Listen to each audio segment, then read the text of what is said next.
It's fair to say that when the PS4 Pro was first announced, this is the feature that everyone was waiting for. I'm talking about Boost Mode, or Beast Mode, as it has become lovingly known around the internet.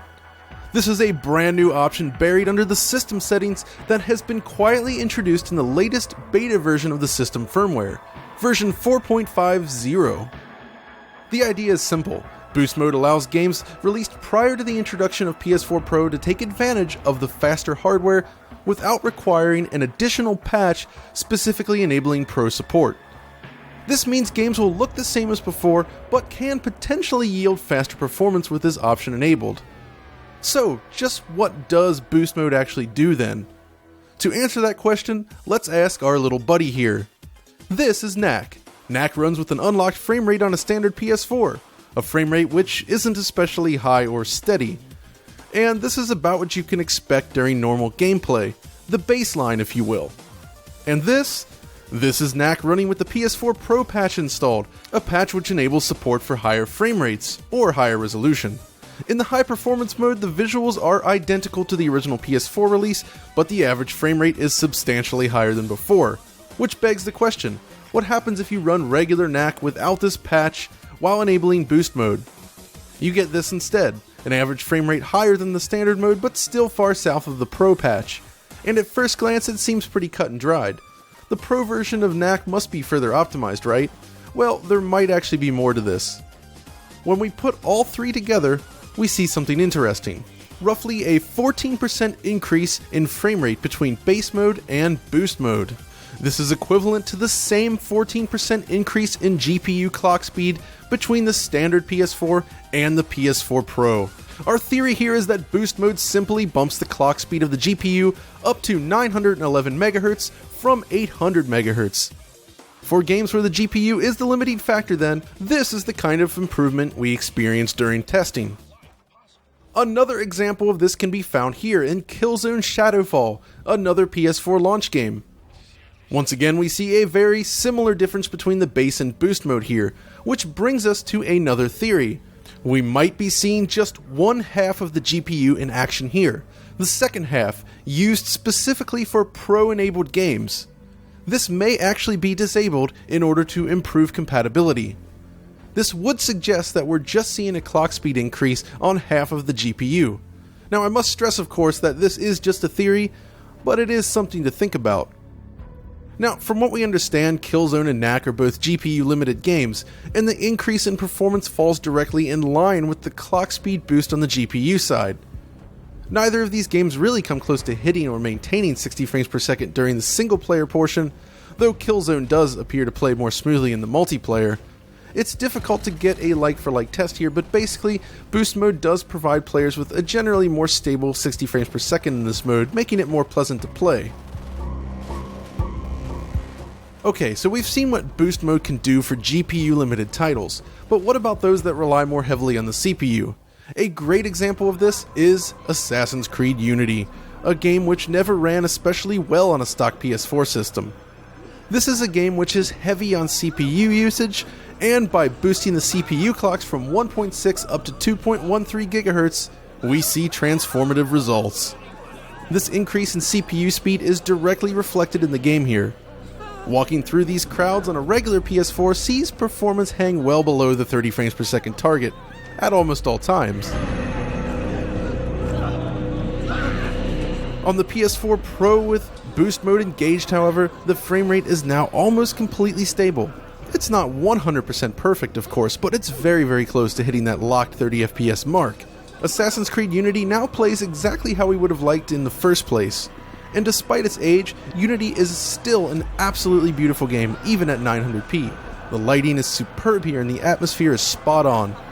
It's a lot easier to appreciate the impressive animation on display here with the higher frame rate as well. Boost Mode really is a game changer here in Unity, and if you haven't played it, it's now worth a look if you have a PS4 Pro.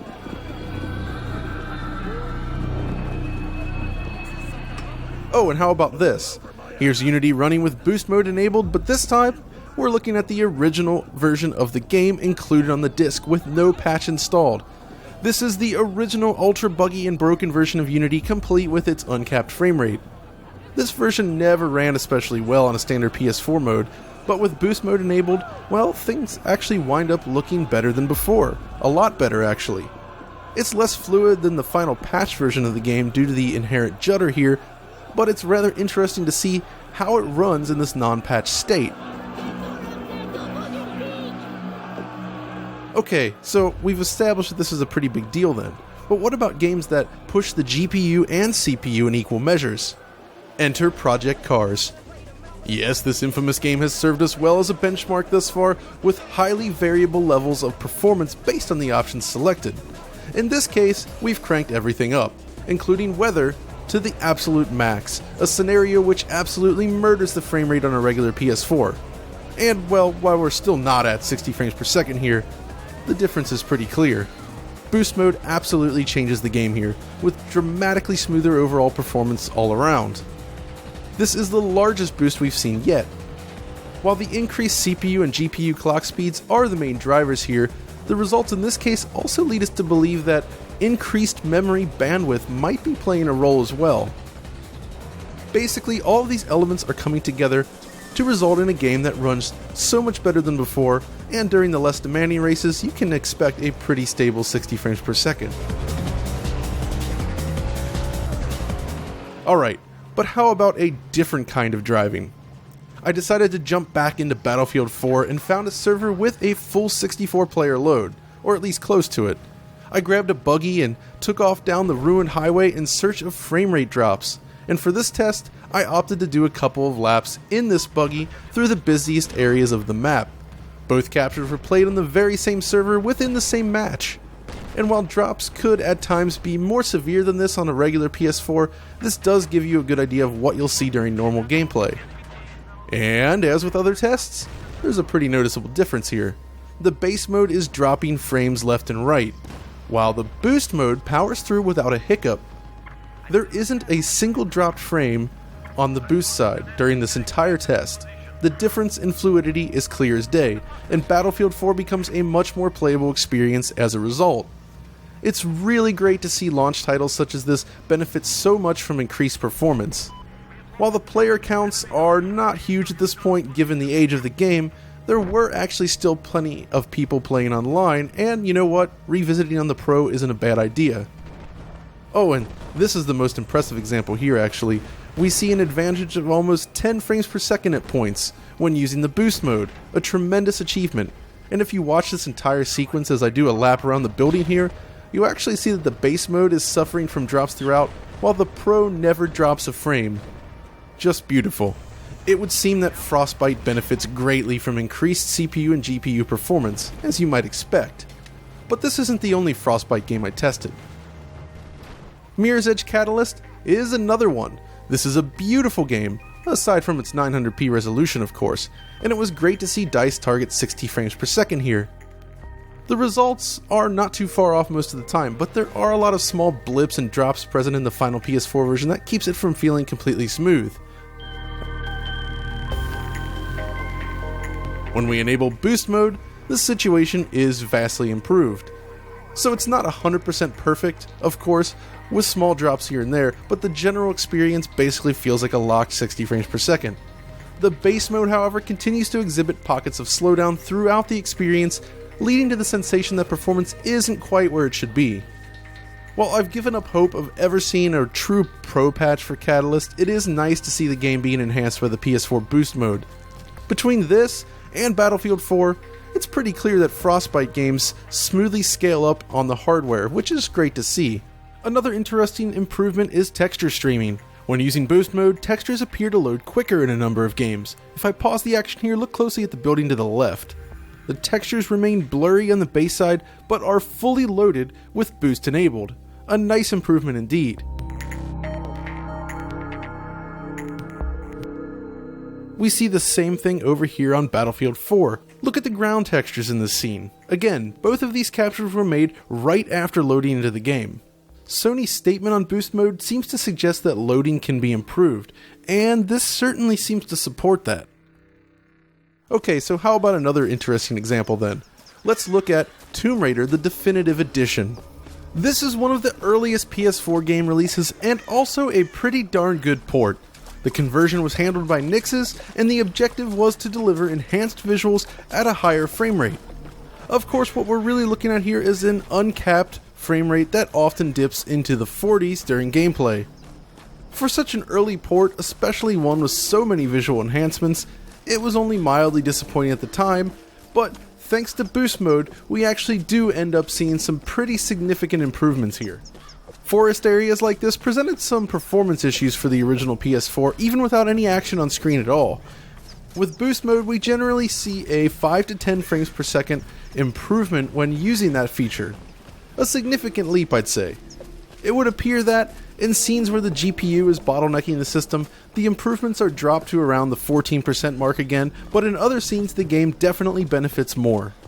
Of course, Tomb Raider also highlights the one and only bug we encountered with the current beta version of the firmware. Regardless of the controller being used, the game would sometimes pause on its own, switch weapons, and generally act a little strange. This phantom input is slightly annoying for sure, and it occurred in both base and boost mode. It will be interesting to see if the problem is rectified when the final version of the firmware is released. Okay, so both Frostbite and the engine used by Tomb Raider benefit greatly from boost mode. We've established that much, but what about something else, like an older engine, but a very common one, Unreal Engine 3? I was pretty disappointed with the port of BioShock Infinite to PS4 and Xbox One, but just as one would hope, boost mode is here to save the day. Soldier's Field really chugs at certain points when played using the standard PS4 mode, but these same sequences really come close to holding 60 frames per second when you enable boost. Again, it's not 100% perfect here, but it's a far cry from what we saw previously.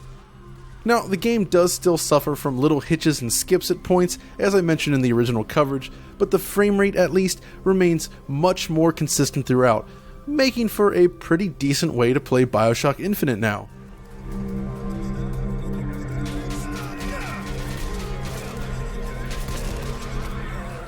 But how about a less popular and less optimized game, like Mighty No. 9, which also uses Unreal Engine 3? This is an infamous game, but it's also an interesting example. This entire highway stage here, for instance, struggles to hold 60 frames per second on a regular PS4 with near constant drops throughout. It feels downright unacceptable to encounter such an issue in a side-scrolling action game like this, which is why it's interesting to see just how much boost mode improves things. This stage now plays out as it originally should have. It adheres nicely to 60 frames per second rather than constantly dipping below. Seeing games like this benefit so much from boost mode is actually quite appealing, as it basically suggests that the feature can help clean up minor performance issues in a lot of games. So while games like Killzone and Tomb Raider never actually reach a sustained frame rate, smaller games like this can greatly benefit from the improvement. Games like this, Shantae Half Genie Hero. This just came out last December, and I'm a big fan of Shantae. I certainly enjoyed this latest installment after all, but at the same time I was also genuinely surprised to see certain stages suffer in terms of performance. As you can see, this particular stage just doesn't manage to hit 60 frames per second consistently in base mode. It really interferes with the sense of fluidity and speed you expect from the game. But then boost mode comes along and saves the day. These problems are completely eliminated, and the result is a game that operates at a rock solid 60 frames per second that we had hoped for in the first place. It really is a game changer here. Alright, I also had to try out something like Broforce, which ran pretty badly on a regular PS4, and unfortunately, even with boost mode enabled, this game just doesn't run very well at all. While there's probably an overall improvement here, it does kind of show that boost mode is not a magic bullet for unoptimized games. And there you have it, a whole slew of tests showcasing boost mode in action. Does it live up to expectations? Well, it depends on what you were expecting. It doesn't seem to unleash the full potential of the PS4 Pro, but it does make a huge difference with some games. This is exactly the kind of feature we wanted to see last November, and we are glad to see Sony pushing forward with such a feature now. But this is just the tip of the iceberg. We'll be taking requests for other titles to test out in boost mode, so be sure to let us know in the comments or hit us up on Twitter with suggestions. We'll definitely be taking a look at games like Bloodborne and The Witcher 3, but you'll have to let us know what else you want to see going forward. That's all for now though. If you enjoyed this video, be sure to like and subscribe, and until next time, this is John signing off.